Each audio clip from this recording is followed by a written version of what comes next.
Starting us off with number 10 is Padre Pio. Saint Pio of Pietrelcina was an Italian saint who had countless violent battles with the devil, many of which left him physically wounded and bleeding. One night in 1906 he had footsteps coming towards his room, so he thought it was one of his friends, so he called out to them but soon realized no sound was coming out of his mouth. No matter what he did, he just couldn't speak. He then saw a huge menacing black hound with smoke coming out of his mouth on a window ledge nearby. The dog then came into his room and said, "Him it is him." Is this a Yoda? Is it a hound? Who knows? And then the dog disappeared. Other encounters involved him being dragged from his bed, being thrown around his room, being spat on. One time he was even left with 3 broken ribs. And Satan would come back to him in different forms, as a black cat, as young provocative girls trying to test his chastity, as his own superiors, or worst of all, in sacred forms. Now, what made him such a huge target for Satan was his work as an exorcist. It was said the second possessed people saw him, they would go ballistic, cursing him, doing God knows what,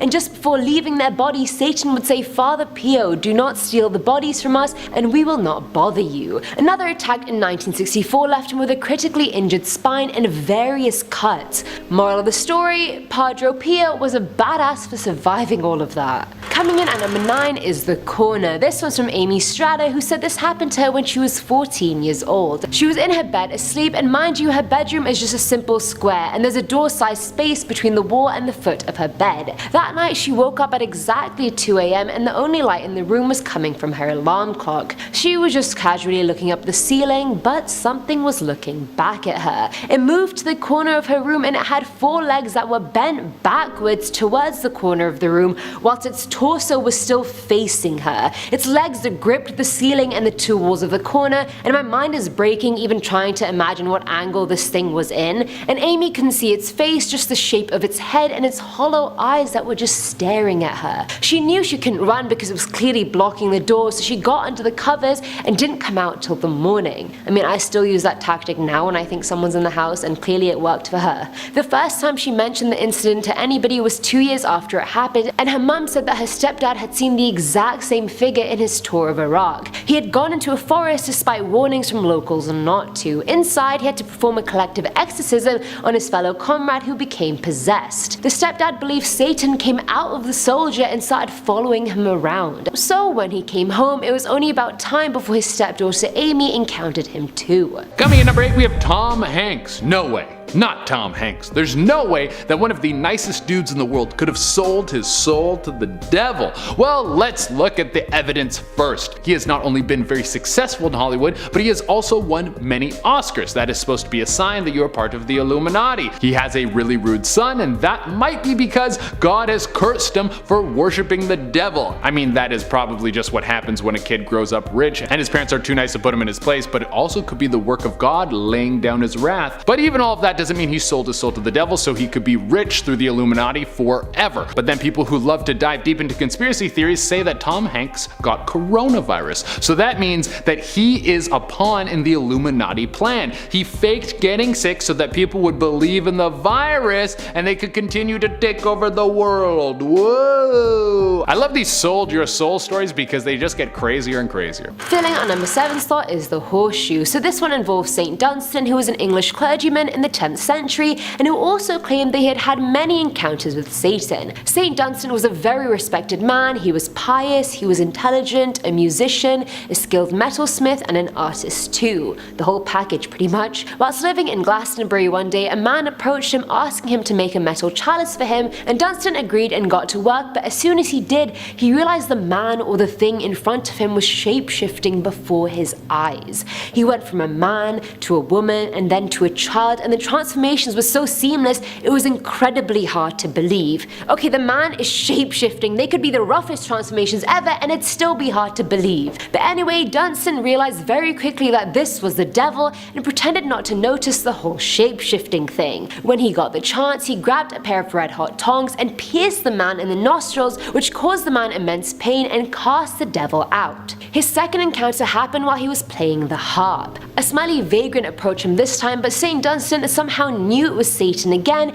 and he grabbed him by the leg and tried shooing him like you shoe a horse. Satan screamed at a pitch so high St. Dunstan thought he was going to pass out, but he persevered. He let Satan go on the condition that he never enter or approach a house that had a horseshoe hanging outside its doorway, and thus the whole legend of horseshoes being lucky was born. Now at number 6 is The Ritual. This one's from Reddit Graveyard Song 11, and when she was around 15 she met her friend's half-brother Luke and they became partners in crime. He was a typical goth, white makeup, red and black eyeshadow, and those two colours were pretty much the only ones he wore in terms of clothes as well. One Friday night they were bored as hell and Luke suggested summoning Satan, because what else are we to do when we're bored? Board games? Screw that! Satan it is. Either way, Luke lived opposite a cemetery, so they stopped at his house for supplies, mainly candles, milk, a bowl, salt, and string. They got to the cemetery and found a clearing and gathered some twigs. Luke grabbed a stick and started drawing a weird symbol. She described it as an upside down triangle with a V under it and an X through it. He then made a circle of salt around it and put the candles around it as well. They stood inside the circle and he began talking, starting with "O Lucifer." He kept muttering unintelligibly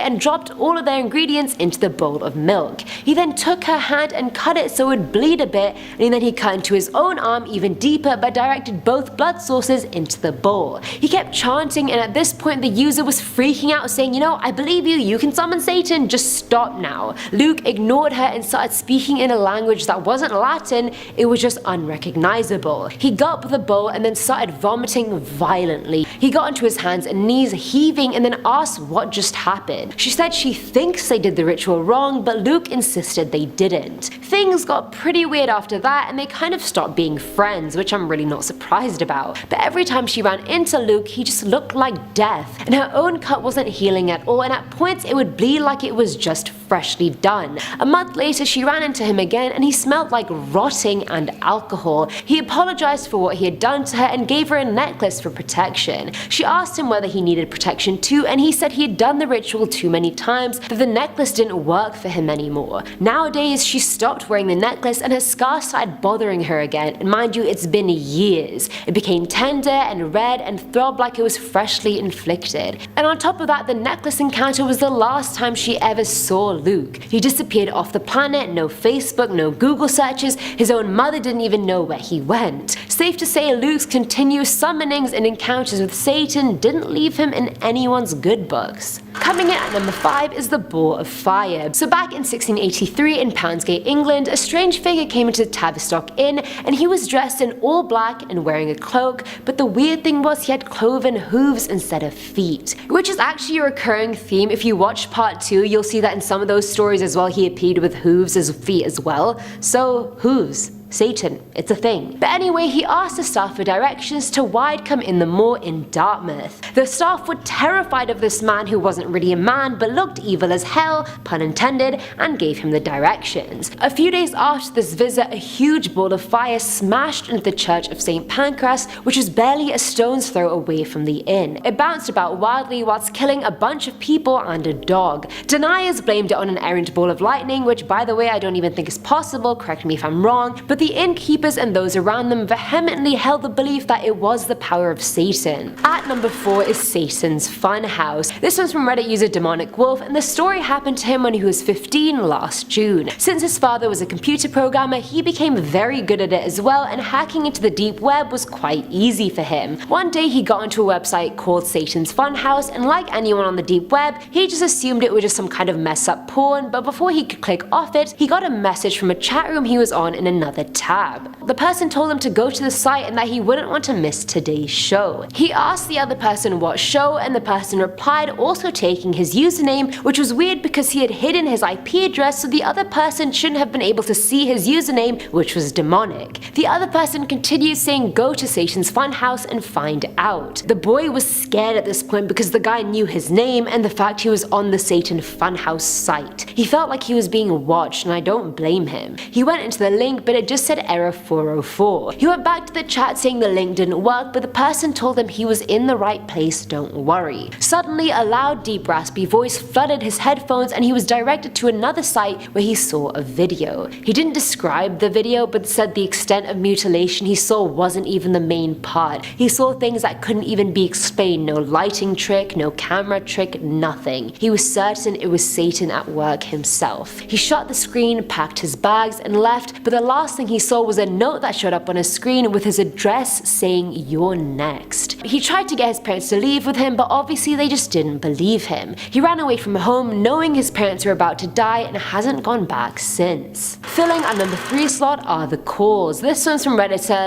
Leach Voiles, whose fiance David died in a car accident 6 months prior to making the post. He had gone to his store 45 minutes away to get her ice cream. An hour passed and he hadn't come back. Around 10 p.m. she got a call from his mother saying he had gotten into an accident and died on impact. She carried the guilt with her after he died, always thinking, if I hadn't asked for the ice cream, David would have still been alive. While he used to be at work, they used to talk over Facebook Messenger, and so she used to reread their conversations a lot just out of nostalgia and missing him. But his Facebook started saying he was active even though he couldn't have been. She saw it again and again and again. She messaged the account assuming it was a hacker, telling them to stop messing with a dead person's account. She started getting sporadic messages back and forth saying, "Hello, can you see this? It's me, it's David. Please believe me," to which she was getting very angry and very hurt, because why would someone want to mess with her like that? And just mind you, the messages were broken, they weren't full words, but it was still clear to see what he was saying, so I'm just relaying the full message to you guys. But then, worst of all, he said, "Please, Peaches," which is what he used to call her. She was taken aback, but then realized the hacker could have easily gone through their conversations and known that he called her that. Then the account started calling her. She answered and actually heard David say, "Ashley, it's me." She began crying and asked how he was calling, and the line cut. Later that night, after she got another call, he was saying he missed her, and this time there was no static whatsoever.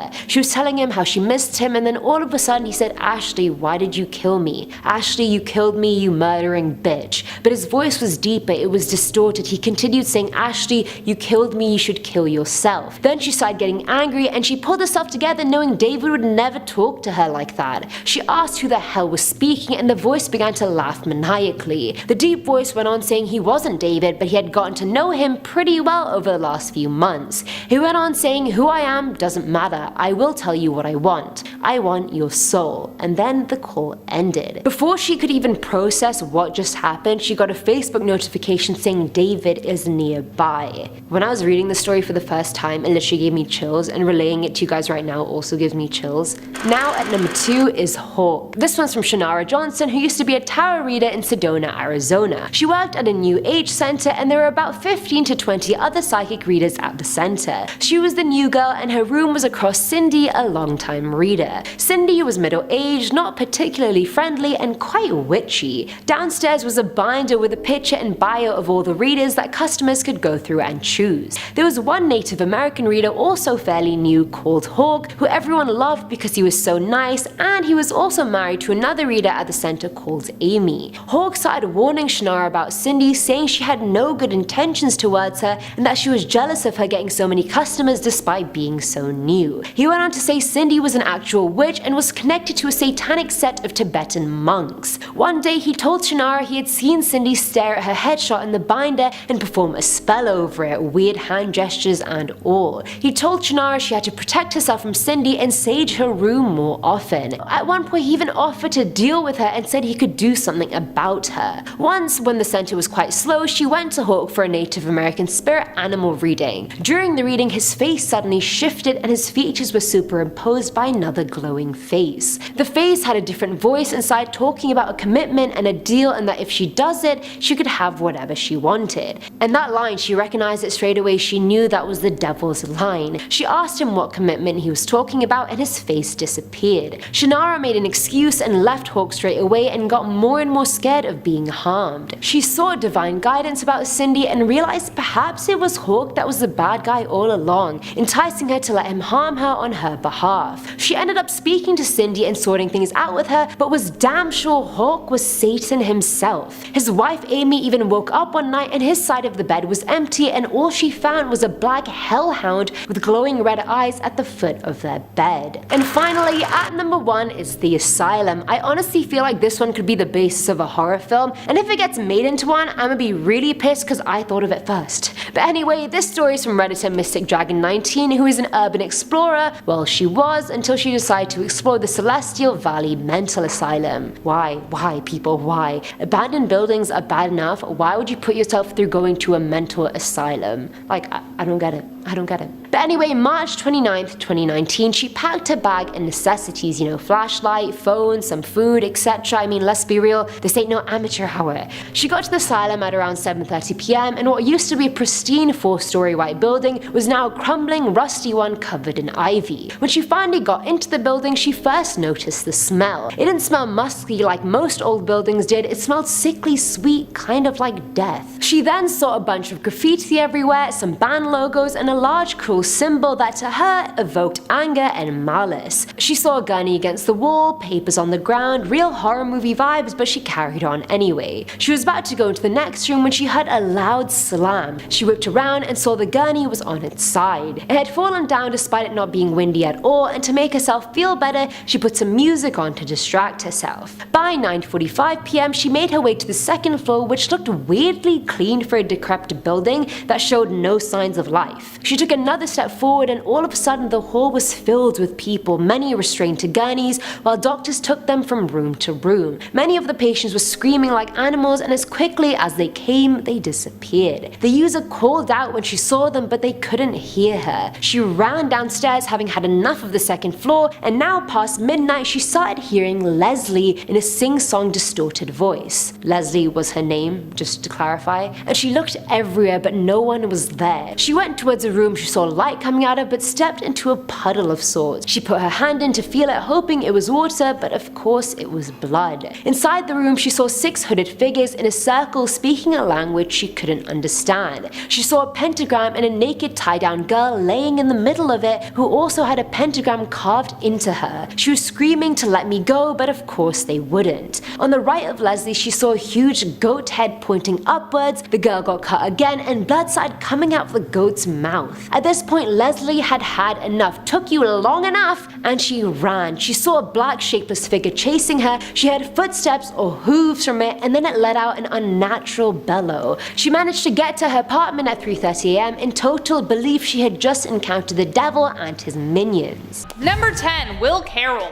Will Carroll, the drummer of the band Death Angel, caught COVID-19 at the end of his band's European tour. It was a long, hard battle, and thankfully, Carroll was able to come back from it, but the battle along the way may have included an encounter with Satan himself. The virus put him in a critical state, which involved Carroll lying unconscious in his hospital bed for 12 days straight. In an interview with San Francisco Chronicle though, Will revealed that those 12 days were spent in a peaceful dream state. In his dreams, or I would call them nightmares, the devil would punish him repeatedly for the sin of sloth. The devil would apparently turn him into a bulbous-like creature and make him puke blood until his heart gave out. These were the dreams he was having over and over again. Since recovering from the disease, needless to say, Carroll has changed his lifestyle habits. For more reason than this one, it appears recovering from this awful virus we all hate definitely felt like returning from hell. Maybe the virus is from there too. Wouldn't be surprised, to be honest. Number 9, Giuseppe Tartini. Everybody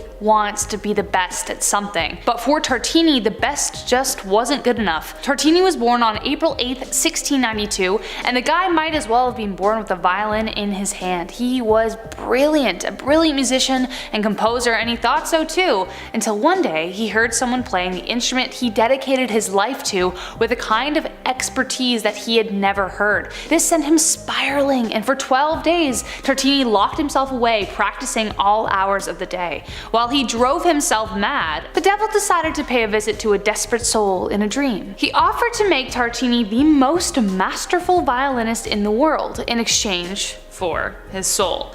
Like the wise guy he was, he asked for a demonstration, so the devil picked up the instrument and played a sonata with ease and beauty like nothing he'd ever heard before. When Giuseppe awoke, he scrambled to write down the sonata, which has become easily one of his most popular pieces of work Its name?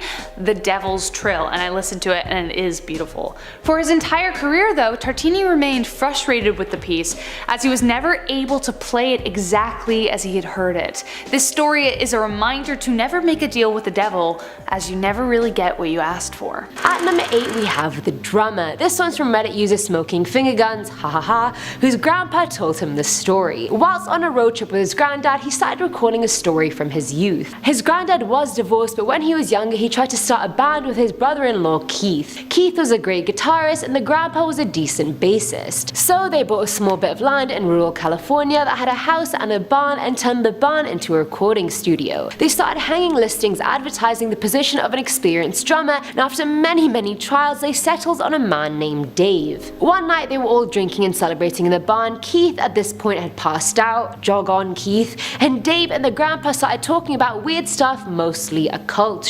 Dave's expression then changed drastically and he told the grandpa he was a Satanist and one of really high standing. Did that not come up during the drumming trial with Dave? I feel like that should have come up. But anyway, the grandpa didn't believe Dave and asked him to prove it. Big mistake. But anyway, Dave gets up in all seriousness, holds out his arms and starts chanting in Latin like it's his first language. A few minutes later, Keith, who is passed out, stands fully erect and his eyes are white. No pupil, no iris, just white. Very freaked out, the grandpa instinctively said Jesus Christ, after which point Dave projectile vomits and then dry heaves and then looks at the grandpa with eyes that could kill. He let out a sort of dog growl of some kind and said never speak that name again in my presence, after which both Dave and Keith collapsed. While both were passed out, the grandpa went to the corner of the room just watching them and he felt a hot sensation on his shoulder like someone or some entity was grabbing him. At that point he really wasn't sure if it was Satan himself or on the opposite side his guardian angel. Okay, number 7, Richard Cable. Richard Cable might as well have been the devil himself. A squire at Brooke Manor in Devon, England in the 1600s, he was known as a monstrously cruel man. He abused his wife, and one night she escaped him with him hot on her heels. He killed her and her faithful dog, but little did the man know that that dog would haunt him for the rest of his days, and there would be many. At least that's what Cable thought.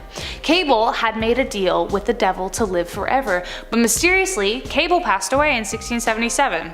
But it appears the devil did give him everlasting life, as a spirit walking the moors at night, forever being chased by a herd of hounds. The locals even put iron bars around his tomb because there were so many sightings of him wandering around the moors. Instead, now, a red glow occasionally emits from his resting place and the howls of demons are said to gather, waiting to claim his soul for their master. Number 6, Saint Dunstan. Saint Dunstan was a saint who lived in 900s, and for some reason the devil loved to visit him. He was a talented metalsmith, and one day an old man requested that he make a chalice for him.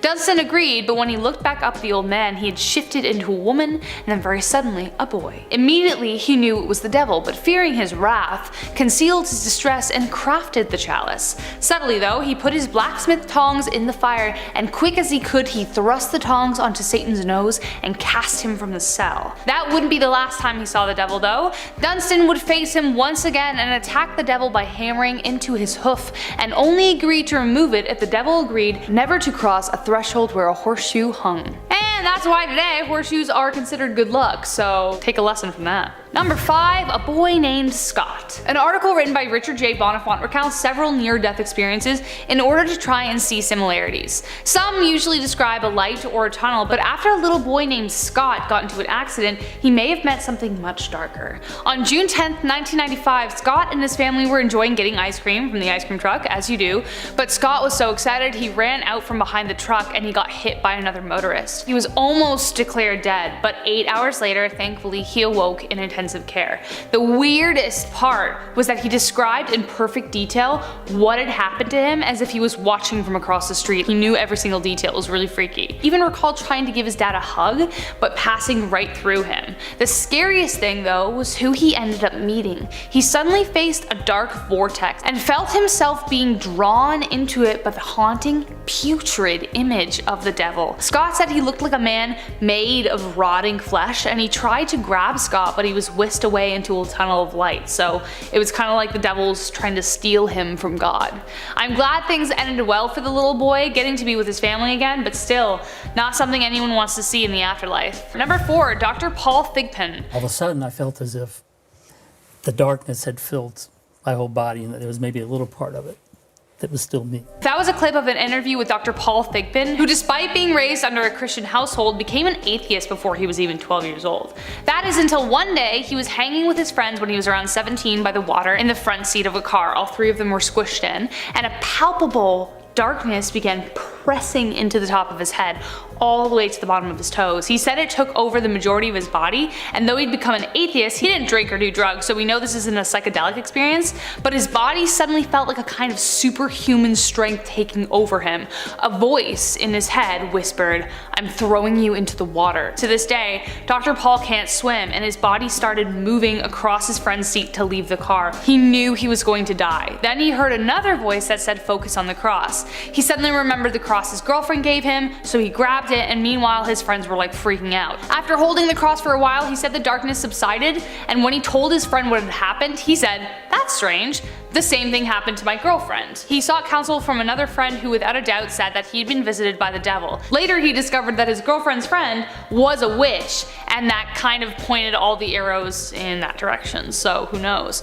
Was it a demon or in fact the devil? Either way, something changed his mind. Watch the rest of the interview and decide for yourself. Number 3, the man with the glowing eyes. Reddit user Dabby_U_69 had an experience as a kid that I don't think anyone could be the same after. They grew up in a pagan household, which apparently meant you saw a lot of weird stuff. But one day, on a Tuesday in the afternoon, she was playing with the daughter of a family friend who they called Jay, just outside as you do. So they're just playing, and then all of a sudden Jay just stops dead in her tracks and points behind her. She froze and then turned around slowly to see, and I quote, "a tall shadow man about 6-7 feet tall in a trench coat and hat. The scariest thing about him was his eyes. Oh God, his eyes. Huge, red, and glowing circles, but its actual eyes were small, bloodshot, and his pupils were tiny. The man reportedly tried to strangle them, but they bolted too quick for the house. Once they told their moms, they in turn freaked out because apparently at the same time the man appeared, the TV had turned long static. They brought in a psychic who said, 'My love, the devil is here and he wants to hurt you. He was sent by someone, but we don't know who.' The woman then gave a crystal bottle filled with sage and lavender along with something else to ward him off, and apparently the bottle is running out. So I hope she's okay." Number 2, Father Gabriel Amorth. Father Gabriel Amorth was the official exorcist for the Diocese of Rome and claimed to have performed 60,000 exorcisms before he died in 2016. But one day in 1997 he encountered a spirit he never thought he'd see. A slim young peasant man was escorted to a small room where Father Amorth waited him. Immediately he knew something was wrong. He requested the help of Jesus, and as soon as he did, the man began to spit and curse in English, which wasn't a language the man was known to speak. But then the man was seething with anger and drool drip from his mouth as he stared down the father. He tried to attack him, but the exorcist held him back with prayers, demanding the demon reveal its name. He called out, "Unclean spirit, whoever you are and all your companions who possess this servant of God, I command you, tell me your name, the day and the hour of your damnation." The man snarled, and what came out next paralyzed him. Dripping evil, the man said, "I am Lucifer." He continued fighting the devil with prayer, and the windows formed ice crystals as he did so. The man also bent backwards for 25 minutes, howling at him, then began hovering at 3 feet in the air. Was it him? We don't know! We just don't know, but it certainly sounds like it. Number 1, last but not least, we kind of have to talk about this because I think a bunch of people saw the devil here. Castle Huska is one of the creepiest places in the world, as it was specifically built to keep the devil inside. Legend says that the castle was built over a gateway to hell. From afar, it looks like a typical old castle until you get closer. The castle wasn't built to be lived in, as evident by the fake windows and doors. Though there's a way inside, people don't recommend you step foot in there. In 878 AD, winged beasts and half-human creatures spilled from the gateway and terrorized the people in the village. Somehow they held them off long enough to build the place, but they were still curious. When construction first began, prisoners in the village would be offered a pardon if they agreed to be lowered by rope into the hole. The first man to attempt it is said to have met the devil himself while he was down there.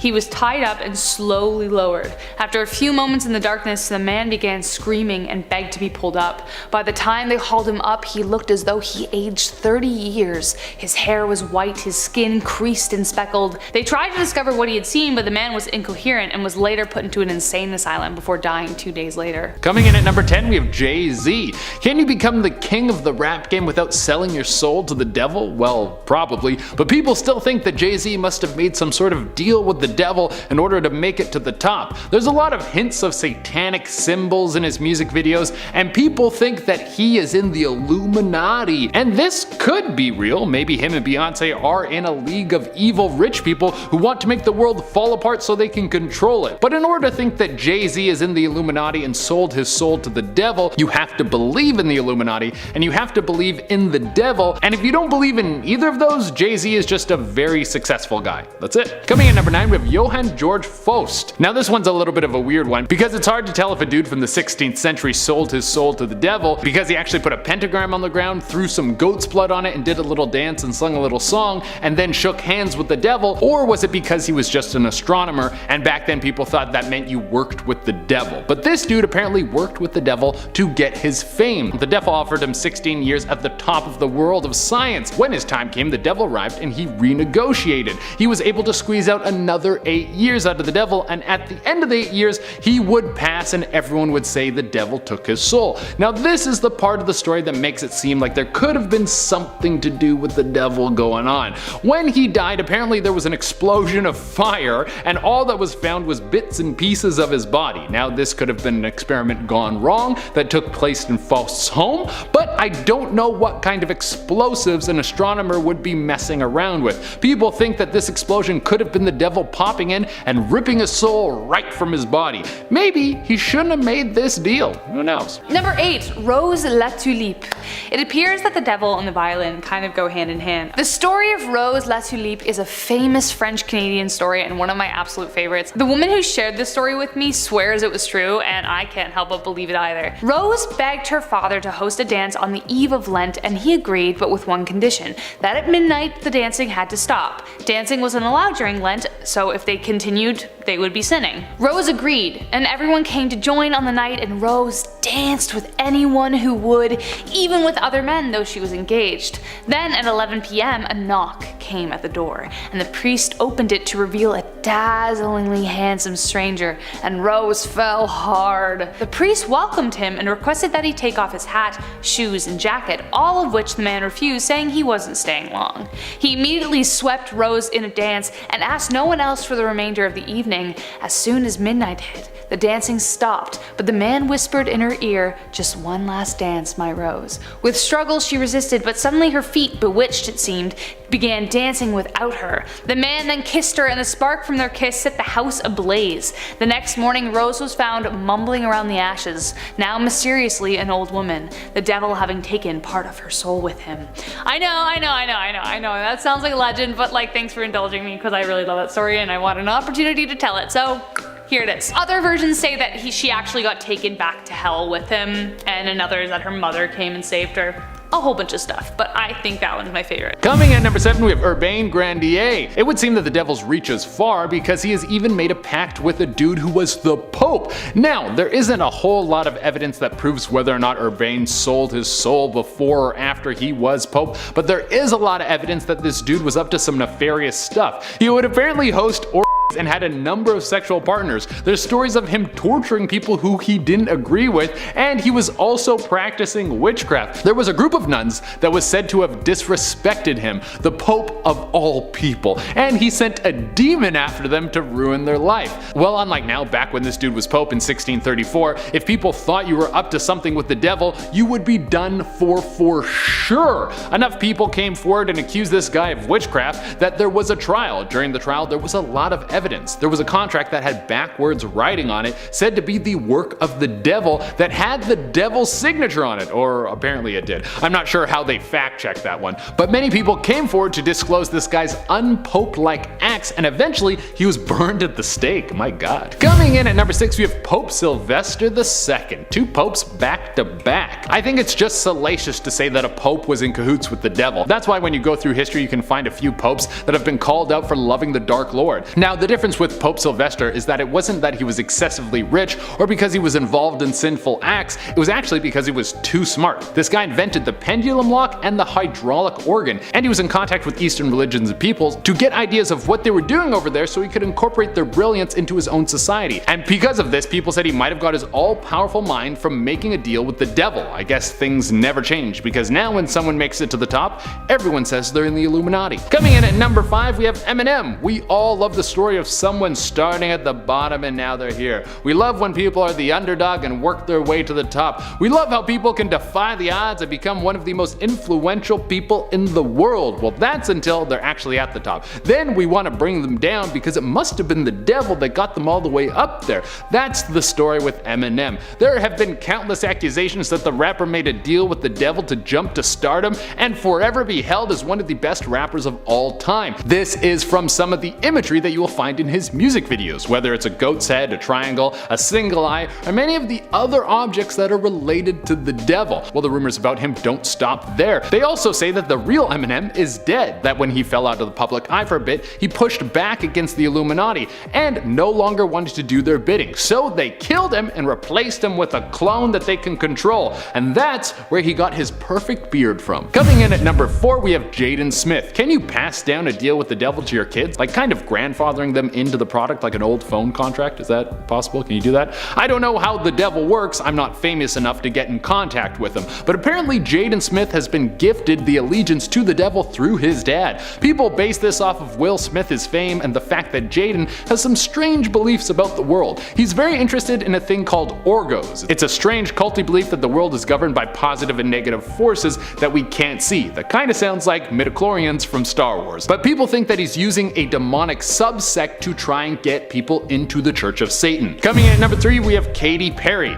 If you become a massive celebrity, there's only one answer, and that is the Illuminati. There's no other reason you could make it to the top. Well, for Katy Perry, that's what everyone thinks. There is a ton of stuff we could pull from, but her biggest one is the music video Dark Horse. Because if any celebrity does anything that even comes close to resembling a pyramid, you better believe that conspiracy theory people are going to come running for it. And of course, this music video has an Egyptian theme, meaning that she must have sold her soul to the devil. There was also the time she performed at the Grammys and they had her in a witch's theme with a massive crystal ball. This means that she was, of course, doing a satanic ritual in front of the whole world. I mean, what else could it be? Coming in at number 2, we have Oliver Cromwell. Cromwell was a fading politician and commander in the 17th century. Every champion must fall, and usually they don't get back up after their time has come. But with Cromwell, it was quite the opposite. He was able to have a second breath in his career. He was able to stand in the limelight once more. He was able to have all the people clamor at his feet and become the top dog once again. This second run at life saw him become a prominent political figure and a very skilled tactician. While this was probably hard work and intelligent moves, most people wrote this off as the man selling his soul to the devil. Now, the backing to this theory comes from the legend about him when he dies. There was apparently a storm that came over the city and was raging the entire night.